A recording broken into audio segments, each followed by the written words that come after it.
Ladies and gentlemen, welcome to Unfiltered Tales Season 5, Episode 18. I'm your host this evening, Rod, and we're coming all the way from down in the bayou with Dr. Rhonda today. How are you doing today? I'm wonderful. How are you today? I'm all right. So before we get started, tell us a little bit about yourself. Sure. My name is Dr. Rhonda Lawson. I'm a 24-time published author. I'm a book coach and editor, and I'm the owner of Meet the World Image Solutions, which is a literary and publicity services company. And you said down in the bayou, I'm from New Orleans, but I actually live in the DMV right Mhm. now. I live in Accokeek, Maryland. It's a tiny little country town, lots of trees around, but it's very peaceful out here. But it's not too far from the big Okay, city. I got you. I have you. So, I see that you served in the army. I did. I spent 23 years in the Army as an public affairs officer. I did a couple of combat tours, one to Iraq, one to Afghanistan. I spent a couple years in Korea, a couple years in Egypt, or actually 1 year in Egypt. And I spent 5 years in Belgium. I think I spent more time out of the country than I did in the country. Oh, it's always a good thing. You get to see the world, see other Absolutely. cultures on somebody I'm not else's complaining dime. about that. The key word on somebody else's dime, you got to do it on. So, you're a writer and you have 24 books, correct? Over 24 books. Yes, I have full length novels, and I also contributed to a number of anthologies, and I even curated an anthology a couple years ago called A New Renaissance. And I called it A New Renaissance because it came 100 years after the Harlem Renaissance. Okay. And I'm looking at this big explosion of art and culture that we're going through right now, and I Hmm. wanted to be able to celebrate African American fiction. So you normally when you see anthologies, it's people talking about their lives, or they want to do a self help or something like that. I wanted to do an anthology that celebrated African American fiction. So I pulled together 11 different authors. Some of them were brand new to the game, had never written before. Some of them were seasoned authors. And we had a really nice variety of stories from children's fiction up to, I'll just say, a different type of um, romance type story. I'll just say that. Okay. So, what inspired you to write? Well, I've always been a writer.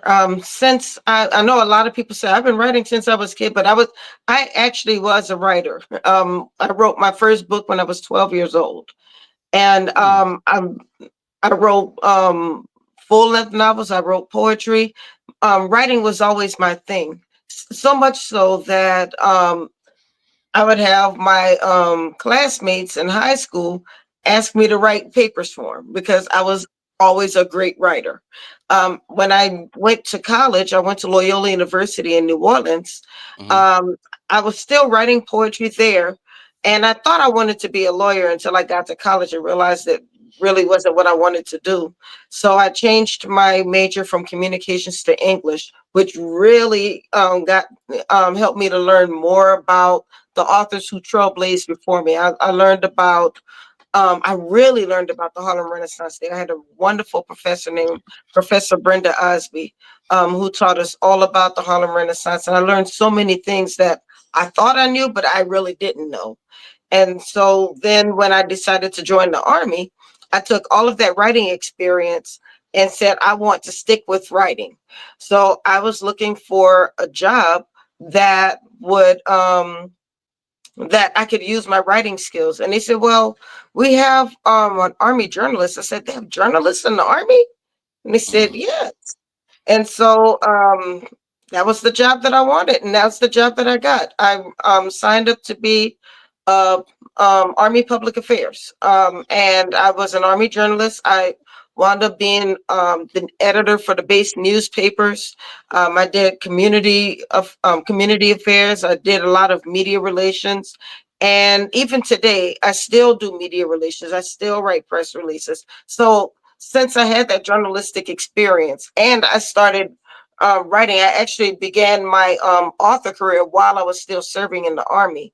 So since I had the experience in both the literary world as well as the journalistic world, when I retired from the Army, I wanted to take both of those things to help authors to either write their books, because I have a number of authors who come to me that have never written before, and Mhm. I can help them to write their books. And then I also have experienced authors who just want publicity for their books. They want more exposure for their work. And I help them do that. So I actually have two arms to my company, one for publicity and one for literary services. Okay, funny that you mentioned what you just said. You went in for communications in English. That was reverse it. That is actually my actual major and Wow. minor. My major is communications. My minor is English. So definitely on that. But you wrote a book while you were in Egypt as well, correct? Um, yes, actually, when I was in Egypt, that is actually when I published my first book. Okay. I I had written the book years before, but I never did anything with it. I didn't really know how to do anything with it. And so it was just kind of sitting on the shelf. And then one day I got an email from a friend of mine who was a sergeant major. Okay. And she never called me Rhonda. She's always called me Sergeant Lawson. But that day she Mhm. called me Rhonda. So I knew something was going on. Right. And she informed me that a sergeant major whom we both really cared about and that we both knew was killed in a helicopter crash. And it Mm. struck me. I mean, it wasn't like he was my best friend, like I knew him, but I knew of him and I knew the type of person he was. He was a strong leader, but he was also one who smiled all the time. He directed the choir in our church. We loved this man. And he actually died because his helicopter was shot down in Iraq. Oh And man. like I said, it really hurt me. And that night, as I was wiping away my tears, I pictured him on that helicopter. He was probably still encouraging people. He was probably still smiling up until that point, and then he was probably still being a leader. And I thought to myself, he probably died doing everything that he wanted to do in this world. And but have I done what I wanted to do? And I thought about that book that had just been sitting there collecting dust. So that night, I decided that I was going to finally do something with this book. And so I cleaned it up. I went through it, read it one more time, and then I sent out query letters to as many publishers as I could find. And I finally got a response from one, and the title said "Contract and Welcome to Jada Press."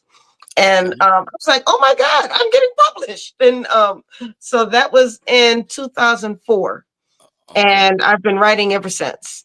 And that first All book right. was a book called "Cheating in the Next Room." Sheep in the next room. Cheating in the next room. It was Oh, cheating about in the what next room. yeah, it's about what happens when an affair happens. It affects more than just the two people who committed it. Okay. Everybody's affected by that affair in a different way. All right. So you become published. Now you start your own thing. So what is Meet the World Image Solutions? What is that besides Well, being just a company? it's it's a publicity and literary services company. Okay. So what I like I said, I have people who come to me and they ask for writing help. Maybe they want a coach to help them through the process, or maybe they want a ghostwriter. I've had a couple of ghostwriting projects. In fact, I'm probably going to be starting a new ghostwriting project very, very soon. I just finished one this past weekend. So on the literary side, I have ghostwriting, I have editing, I have book coaching. I teach workshops, writing workshops, because my goal is I want people to be better writers. There are too many people in this industry Mm-hmm. who treat writing like it's a side hustle, and they just Right. want to hurry up and write the book and then go market the book and sell the book so they can make some money. They don't think of it as um, these books are actually affecting the next generation. Somebody's learning how to read or Mm-hmm. learning how to write by reading your work. So if you don't put the time and effort that in it that your book deserves, you may be teaching somebody wrong. You may be giving them bad information, or you're making yourself look bad because there's somebody who's really into reading and who's going to read your book and they're going to stop reading because they got tired of editing your book in their head, but they're Right. trying to decipher your story. So I try to help people to become better writers. So that's the literary side. On the publicity side, I write press releases. Mm-hmm. I market to media because I have a journalism background. I think social media is great, but it's not the be all end all. You also want to be able to get your story into the media so more people can learn your story or more people can learn you. I like to market the author. The books are great, and I'm going to market the books, Mm-hmm. but people like to support people that they know, people who feel like they're seen by Right. that author, and or that they actually trust them. And then the other part is we have business owners out there. There are so many business owners who don't have a book and they're trying to differentiate themselves from their competition. But if you have a book, what it does is it automatically makes you an expert in somebody's eyes. The Mm-hmm. person, let's say I'm looking for somebody who can fix my window, Mm-hmm. and then I find out that this guy not only knows how to fix windows, but he's actually written a book about Mm-hmm. how you can fix it yourself. Or he's written a book about the importance of windows. I'm just using that as a very trite example. But Mm-hmm. all of a sudden, I see that person as a bit more of an expert. Or if I'm looking for a social media expert, Mm-hmm. and I find out that a guy has actually written a book on how you can get more followers or how you can build your platform, I'm going to see that person as an expert. And Right. so that might be the person that I hire. So I tell every business owner that every business owner needs a book, because if you have a book, people will see you as an expert. You can also use that book as a calling card to get speaking engagements. You can use that book to make passive income for your business. That passive income can come while you're asleep because it's on Amazon, it's on your website. Mm-hmm. There are so many AI platforms now where you can market your work and you can be selling while you're asleep. You can be building your email list, and then you send out your book to that email list. Somebody on that email list is going to buy your book. So when you do all of that, you are actually building your brand as a business owner. So I tell every business owner, you've got to have a book. Okay. So that you brought up AI. So would you say how was it changing the game? Well, it's it's really changing the game. And I know a lot of people are still afraid of AI. I Mm-hmm. know there are a lot of people who are against it and they're fighting against it. And I say this all the time. Fighting AI is a losing battle. It's here. Mm-hmm. It's going to keep getting better. So what we have to do is we have to learn how to work with it.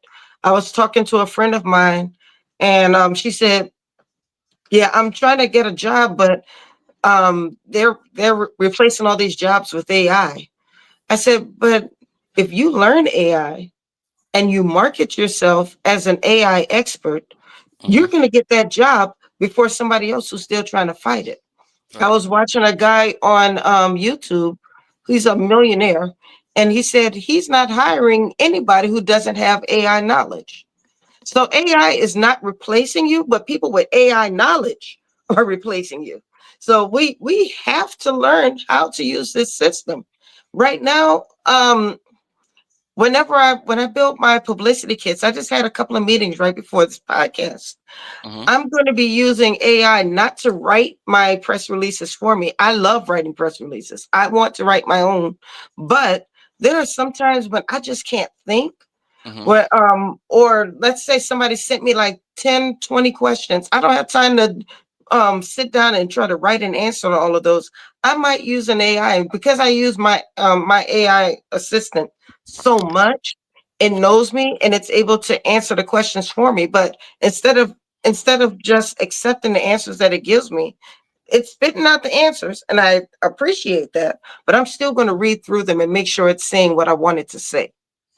Okay. Um, if I'm writing a press release, I might say, okay, go ahead and start this press release for me, and it'll write it all out, but I'm still going to read over it and make sure that it's saying what it's supposed to say. I'm going to make sure that it's not hallucinating because, hey, let's be real, AI hallucinates and Right. it'll make some stuff up.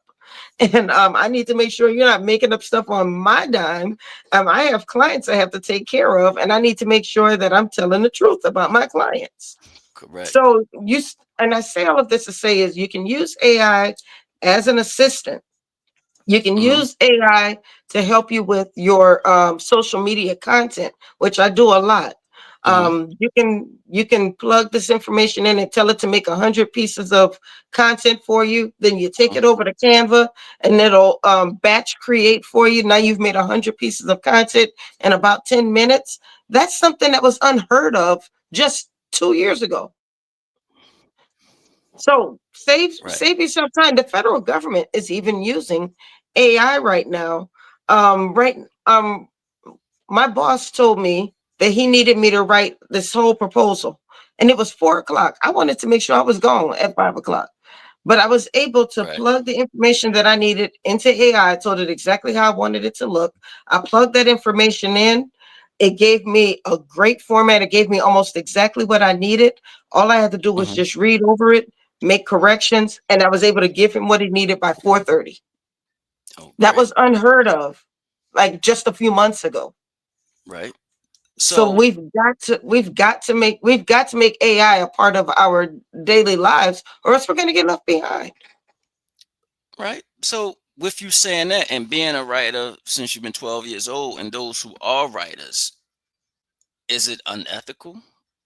No, it is unethical if you are saying, "Hey, Chat GPT, write me a book," and then it writes the book. You don't read it, you don't edit it. You say, "I just wrote a book. This is my book." Um, Mm, because you're basically taking somebody else's thoughts. You don't know where this information is coming from. right. So you're taking somebody else's thoughts and you're presenting them as your own. However, if you use AI as an assistant, which is what I do, Hmm. when it comes to writing, I'm never, ever, ever, never. And you can run this back a year later and it's still going to be the same. I am never letting AI write my books for me or do my work for me. I'm all if I might tell you to give me a start. I might tell you to help me out. I might even tell you to what did they talk like back in the 1800s. I might ask you some questions like that. But when it comes to writing my stories, I'm always going to write my stories because AI is never going to be able to replace the heart that I put into my books. AI is never going to replace the emotion that I need my characters to have. And the reason why I know that because I'm about to start writing a book. I've already been advertising it. But I told AI just because I wanted to see what it would do. I already Okay. knew I wasn't gonna like it. I said, write me 2 chapters. And I mean, I gave it the prompt and everything. It got the names right. Hmm. But when I read what it gave me, I was like, this is not the way I write. This is not what I want. This is not the way I want my character to be presented. So I would never use that. And so um I would tell you somebody asked me the other day, they said, do you think people who use AI to write books, or do you think an AI generated book should be entered into literary contests? And I told them, I don't care. I really don't. But I said this, if there's any author out there who's afraid of a AI generated book beating them in a literary contest, then that means they need to step up their game. Mm, They need to actually start learning how to write instead of letting a computer do it for them. Use AI as an assistant. right. Use AI when you want to develop your characters. Use Brainstorming things AI like when that. you're trying to craft a really good plot and subplot. Okay. Use AI when you want to do some research about what it was like in the 1800s.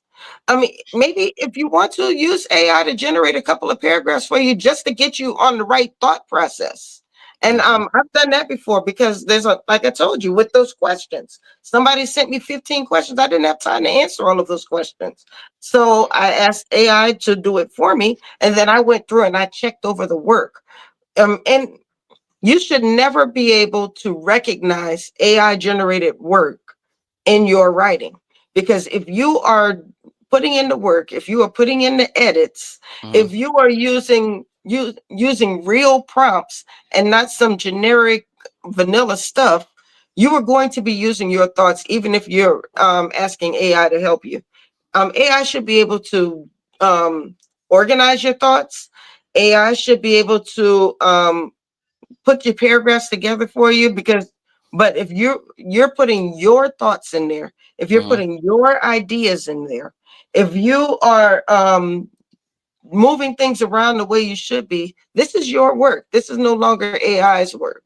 So as I said before, use it as an assistant, but never ever never use it as a replacement.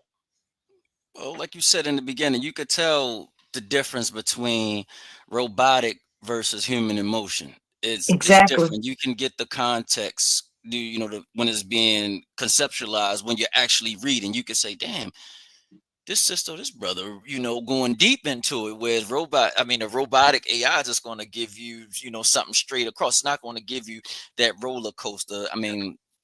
Just, Right. I guess, like a movie, you're gonna have your high climax in some portion of the plot, whereas though AI is not going to give you that. It's just going to be da da da da da da da da da da, where you got to add your Exactly. stuff inside that. Okay, so you say it's not unethical. Okay, we're gonna agree with you on that, and we're gonna have this. And I'm not saying that you is, because here on Unfiltered Tales, we don't believe anybody's telling any fabrication. So we're not even going to check it a year from now. And besides, you got the hardware behind you that we believe that you could do it. So you got a lot of hardware back there. So I want to ask you this, so what's the difference between a great writing versus great storytelling? Oh, great question. I've always said there's a difference between a great writer and a great storyteller. I have read some horribly written books, Mm-hmm. but the story was just interesting enough to keep me reading. It was killing me. I was editing the book in my head, trying to read it, trying to decipher some things, but I really wanted to see how the story was going to end. Mm-hmm. That's a good storyteller. But a good writer knows how to tell a great story, but they put it in such, they tell that story in such a way to where they bring the reader into that story. Right. Um, I'm that person that I'm not going to tell you that my character is mad or my character is sad. I want the reader to see that my character is mad or sad based on his or her actions, Mm-hmm. based on the words that the person says, Mm-hmm. um based on how they are interacting with the other characters in the story. That's how you're going to be able to tell that they're mad or sad. I don't want the narrator in any story to tell me how to feel. I Mm-hmm. want to be able to feel it based on me identifying with the characters. So my specialty when it comes to writing fiction, and writing fiction is my jam. I love writing fiction. Mm-hmm. I mean, I can write nonfiction, but I really enjoy writing fiction. But my specialty is creating characters that people are either going to care about or they're going to hate. But whether you love them or you hate them, you are going to care about them. You're going to care what happens to them. And I had my character Savon in my book Trust. Mm-hmm. Oh, they hated that man, but they wanted to see what was going to happen. And I can say that Savon dies because he dies at the beginning of the book. You have to figure out who did it. But Okay. um, they said, "Why did you kill Savon? Savon could have been worked with." And then there were other people say, "Girl, I'm glad you killed Savon. I couldn't stand him." And then I've had some people say, "What in the genuine, light skinned, curly hair, genuine looking, and mess is going on here?" Because Right. they could see what Savon looked like. Right. That is what Savon looked like. He was a light skinned guy with naturally curly hair. And so for somebody, that was actually a text that I got from somebody after she read the book. When she said, "What in the light skinned Jerry Curl genuine looking mess is happening here. She Mm, said that because she could see Savon. And that's right. what I want people to do. And that's why I said AI is not going to replace me, because AI is not going to be able to create a character like I do. And so, yeah, if I have to compete against an AI generated book, bring it on. But you're gonna see the difference. Right, right, right. And that's great storytelling with great writing when you fall in love with the characters. And Yes. sometimes these writers for shows, because a book is already done, but these writers for shows, when they get that public, like, nah, I like this character, and they gotta rewrite the script. Like, nah, we can't X you off right now because you are bringing, you know, some things to light. Like one of my favorite characters, Omar Little from The Wire. He was supposed to have been written off in season one, but we loved him so much, he got to Right. last for 5 seasons. So, Mm-hmm. and you have some actors and actresses who say, when you see them on the internet, the shade room or whatever blogs they on, they like, people are calling them by their actual name from that movie or script. They're calling that character name because this is what they know them as, and they fall in love with them. They're like, I hated you because you did this and you did blah blah blah. But that's, you got to separate it sometimes. But that is great storytelling and great writing when the Right. people fall in love with them, and you ask for them to bring this person back. Yeah. Please don't kill this person off. Please When don't do somebody, I used to be that person, and I still am to some extent. But if I'm reading a book, it. I don't want to stop until I get to the end of the chapter. And then Okay. when I get to the end of the chapter, if the end of that chapter is so good, I'm like, oh wait, I can't stop now. I got to keep going. This is Right. what I. This is always my goal when I write a book. I want to keep you until the end of the chapter. And then when you get to the end of the chapter, you're like, no, no, no, I got to keep going. And I share this story quite a bit, but some of your viewers may be familiar with Eric Jerome Dickey. He's passed away a few years ago. He was a wonderful author, and he wrote fiction. I'm going to And agree because I'm telling my age. I'm telling my age. Yeah, I'm from that era, Eric, Zane. I'm from that from yes, that, my mother. yes. Yes, I'm I from that mean, era. this man wrote. This man probably wrote until he couldn't write anymore. Can't say He, Terry I McMillan. I'm think, sorry. yeah, he look, he released the book after he passed. That's how much he wrote.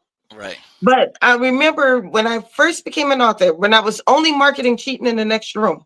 Hmm. And I was fortunate enough to be able to do a book signing with him in New Hmm. Orleans during Essence Festival. And he was sitting right next to me, and he bought a book from me, and I appreciated it. But he gave me some advice, and he said, when you create your plots, when you get ready to reveal your plot, drop crumbs the entire time. You want to tell them what's going to happen without telling them what's going to happen. So, in other words, you're dropping these little hints that something's about to happen. But if the hint is subtle enough, the reader won't know it's a hint until that plot reveal. And then when the plot is revealed, they think back, oh, I remember reading that in chapter one. She did say that. Oh, that makes sense why this happened. No, This he is what you really want does. people to do. That is what you call great storytelling and great writing. Okay. Well, thank you, Dr. Rhonda, for coming on. If anybody's looking for you or want to connect with you, where can they find you at? Well, hopefully y'all come look for me. My website is www.mtwimagesolutions.com, and you can get information on my services as well as my books, and as well as the books that I've published for other people, because I do have a done for you publishing service. You can also find me on Instagram. My handle is at Meet the World Image Solutions. I'm on TikTok at Dr. Rhonda L. I'm also on Facebook. I'm also on LinkedIn, and I'm on Pinterest. But I'm about to step up my game with Pinterest, so you can find me there Okay. too. Well, she's all over the world. And remember, you heard her here first on Unfiltered Tales if you never heard her anywhere else. So, but one thing before you go, because I'm coming to time, you did 2 stage plays. When are we getting a movie? I'm working on it. I'm looking for somebody who can. I already have the script for Hmm. Trust. Excuse me, not Trust. Twilight. Twilight is about a teenage girl who was sexually assaulted by her much older boyfriend. Very raw tale, but it's my baby because it's a lot of emotion in it. So I turned Twilight into a stage play. And I had a guy who approached me about turning it into a movie, but I don't want to turn it over to somebody until I know they're going to do it right. So if you know some people out there who are burgeoning producers, I want to talk with you because Twilight is a story that needs to be told. It's a beautiful, beautiful story coming of age. Um, the main character's name is Twilight. The rape scene happens at the very beginning, and then it's just about how she starts that process of getting over what happened to her. But then there are two women in her lives who are also going through their process. So a lot going on in the story. I really would love to see it on film. I just need the right person to be able to make it happen. So if you know somebody, or if you're that somebody, reach out to your girl because I want to talk with you. All right. Well, if I find somebody I know, the only thing I ask in return is give me like a 2 second, scene. I don't even have to say nothing. I I can just be got sitting you. there I like got this. you. Just show my face. That's it, and we good. But thank you, Dr. Ronda, for coming on and sharing your stories with Thank you for MT having me. Image Solutions.com. If you're looking for, but I definitely know somebody automatically once I get off of here, my phone is going to ring. They're going to be calling you because they want to publish a book, a children's book. So I already know that for a fact. As soon All as I right, get let's off this talk. phone, as I get off of here, I know I already got the text. You doing what today? And you didn't tell me.